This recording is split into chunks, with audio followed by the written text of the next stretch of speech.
अब सरिता जी के सामने दो रास्ते थे। एक रास्ता वो जो सामान्य आदमी चुनते हैं, आगे का कोई हाथ सामने वाला नहीं, साथ देने वाला नहीं, तो परिवार में रहकर कोई छोटा मोटा धंधा बिजनेस करके अपने बच्चों को पढ़ाई लिखाई और आगे के जीवन के लिए तैयार करना। दूसरा रास्ता था अपने पति के सपनों को पूरा करना। तो सरिता जी ने दूसरा रास्ता चुना। जब आपने ये तय किया कि आप राजनीति में आएंगे, तो जो ससुराल के पक्ष के लोग थे उनकी क्या प्रतिक्रिया थी? देखिए, घटना के दूसरे 2-3 दिन तक तो मेरी स्थिति बहुत ही खराब थी।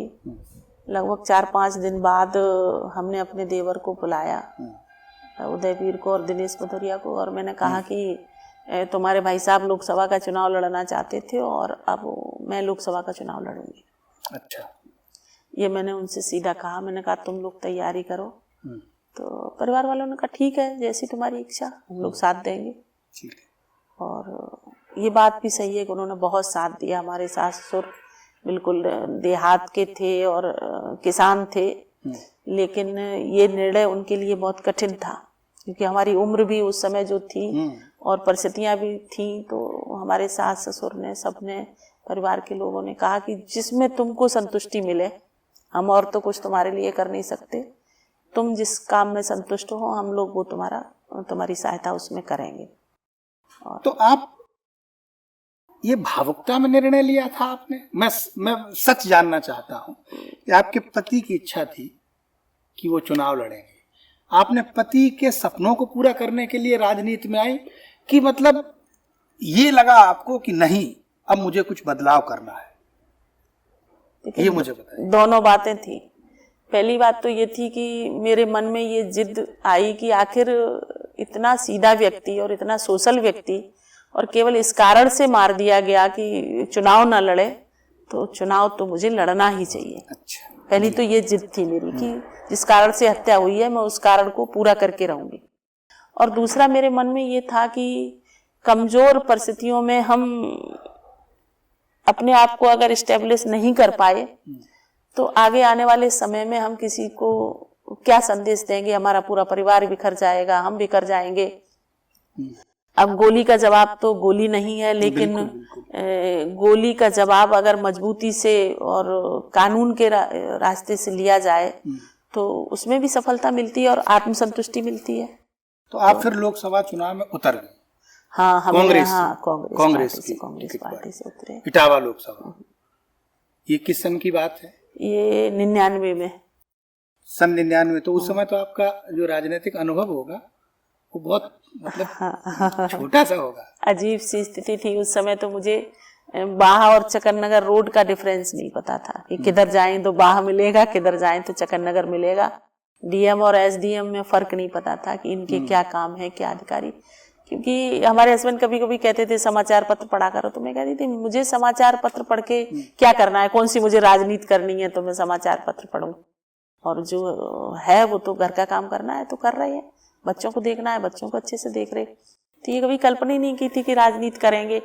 फिर जब ये घटना हो गई, हमने निर्णय लिया और पार्टी के लोगों ने भी, उस समय हमारे कांग्रेस पार्टी के जिलाध्यक्ष सूरज सिंह यादव थे, आज वो हमारे बीच में नहीं है, लेकिन उन्होंने और पूरी पार्टी के लोगों ने बहुत मदद की और उन्होंने कहा कि ठीक है, अब हम सब लोग तुम्हारे साथ हैं और अभयवीर की जगह हम तुमको चुनाव लोकसभा का लड़ाएंगे।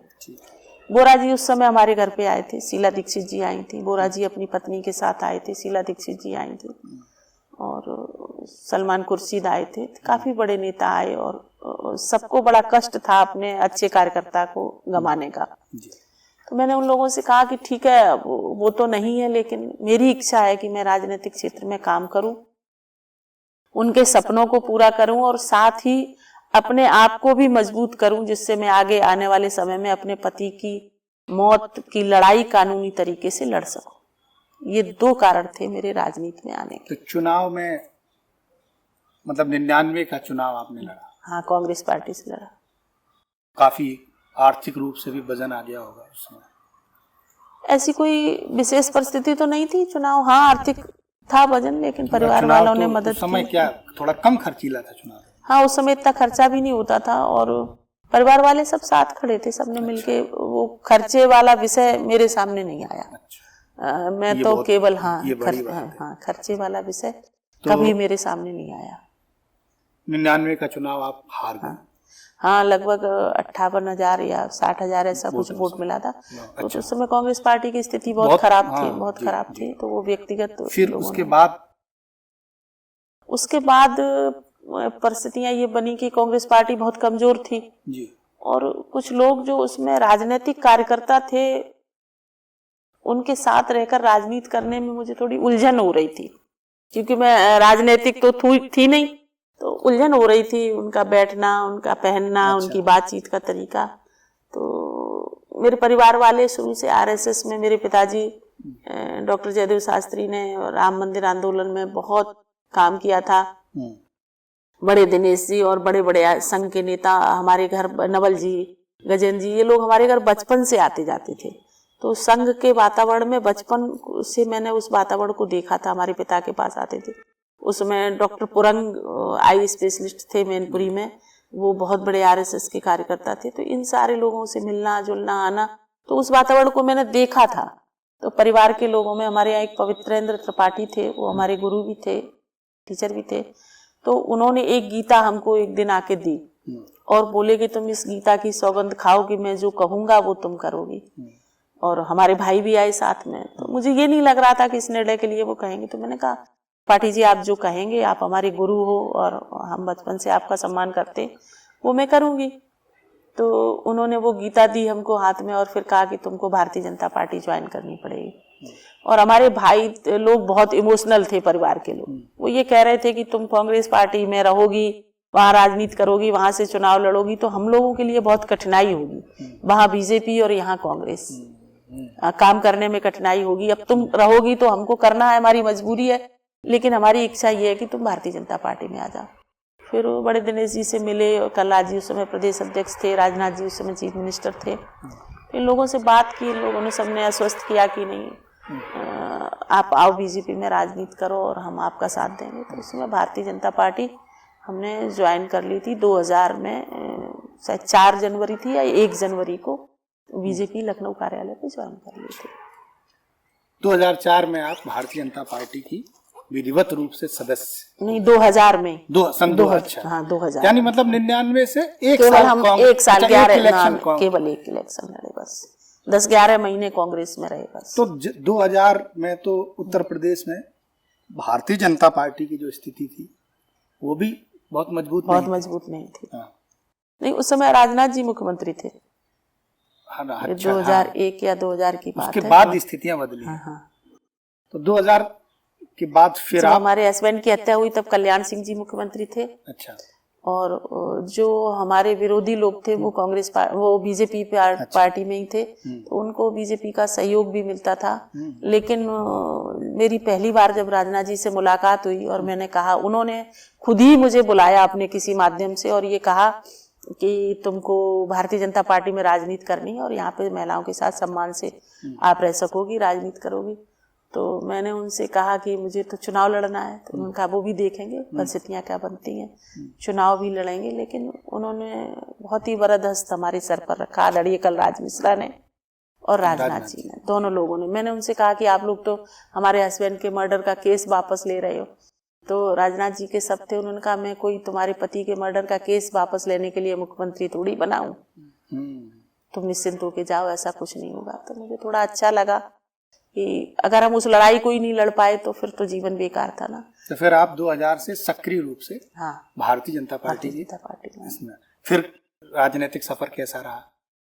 भारतीय जनता पार्टी में आ गए और परिस्थितियां कुछ ऐसी बनी कि हम जिनको नहीं चाहते थे वही चुनाव लड़े। लेकिन मैं उस समय साइलेंट रही और राजनाथ जी ने कहा कि तुम कुछ बोलना नहीं और तुम चुपचाप रहना, पार्टी का काम करो, आगे देखा जाएगा। तो फिर परेशानी तो बहुत हुई कि हम ज्वाइन कर गए और हम उसी दल में कैसे काम करें, लेकिन फिर भी साइलेंट रहे। और चुनाव का दौर था, चुनाव वो हार गए, चुनाव निकल गया। उसके बाद बीजेपी में बहुत ही सक्रिय रूप से हमने राजनीति की जी। 24 घंटे केवल पार्टी का काम करना और पार्टी की राजनीति करना।